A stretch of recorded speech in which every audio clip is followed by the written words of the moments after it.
बयनिसिमबो खुलुमबाय। लोगोसे बे समाव आङो दिनै नोंथांमोननि गेजेराव मोननैसो खौरांफोरखौ बे भिडिअनि गेजेरजों होनो लाबावदों। नोंथांमोना भिडिअखौ फारियै जोबजासिम नायलांदो। 30 नभेम्बर अदेबानि गाबोननि सानखालि गुवाहाटीआव सुबुं दैदेनगिरि बिम्बर देउरिनि 74थि थैनाय सान फालिगोन। मख'नो गोनांदि बे सानजों लोब्बा लाखिनानै गाबोन अल इन्डिया ट्राइबेल स्टुडेन्ट एस'सिएशनआ देग्लायनि 2002 थाखाय सुबुं थान्दै बिम्बर देउरि बान्थाखौ बिटिसिनि बारग' गाहाय खुंगिरि अदेबानि बिपिएफनि आफादगिरि हाग्रामा महिलारी बिथांनो होनाय जागोन होनना मिन्थिनो हानाय जादों।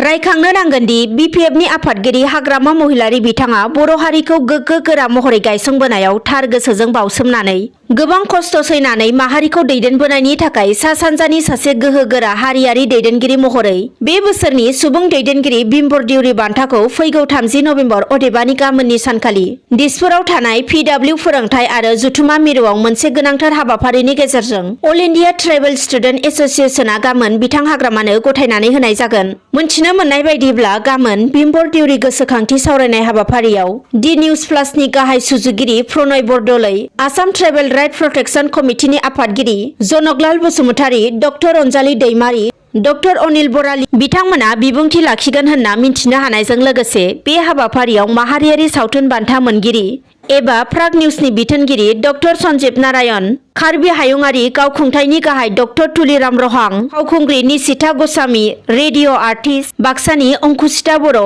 आरो गोबां गेलेगिरि बिथांमोनजों लोगोसे सोलोंथाइगिरि, थुनलाइगिरि, खौरांगिरि, समाज सिबियारिफोरखौ मान बावनाय जागोन होननानैबो अल इन्डिया ट्राइबेल स्टुडेन्ट एस'सिएशननि दैदेनगिरि बिथांमोना मिन्थिहोदों।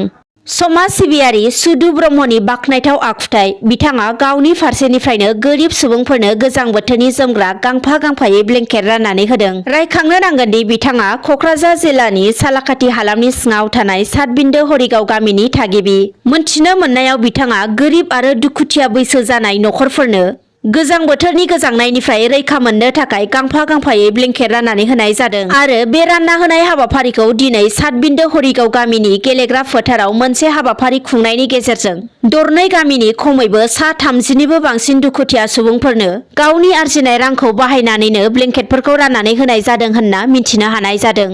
मख'नो नांगोनदि दुखुथिया बैसो जानाय सुबुंफोरनो गावनि फारसेनिफ्राय हानायसिबां ब्लेंकेट राननो हानानै बिथाङा गावनि गोजोननाय मोननायखौ फोरमायथिदों।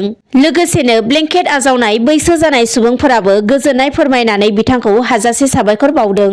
मख'नो नांबावगोनदि समाज सिबियारि बिथाङा सिगांनि लकडाउन समावबो गावनि फारसेनिफ्राय गोरिब सुबुंफोरनो जाग्रा आदारनिफ्राय लानानै गोबां मुवा बेसादफोरनि अनसुंथाइफोरबो होबोदों होनना मिन्थिनो हानाय जादों। थांनाय 3 नभेम्बराव मणिपुराव उदखारिफोरनि गाग्लोबनाय जाथायाव जिउ बावनांनाय आसाम राइफलनि मुंख्लं बिर जवान सुमन सर्गियारिनि सारादुखौ मैया खुंफुंनाय जाबाय। मख'नो नांगोनदि बाक्सा जिल्लानि बरमानि साखाथियाव थानाय थेक्राकुसि गामिनि मुंख्लं सुमन सर्गियारिनि न'आव मैया फुंनि समनिफ्रायनो बाथौ धोरोमनि आसार खान्थिनि गेजेरजों सारादुखौ खुंफुंनाय जायो।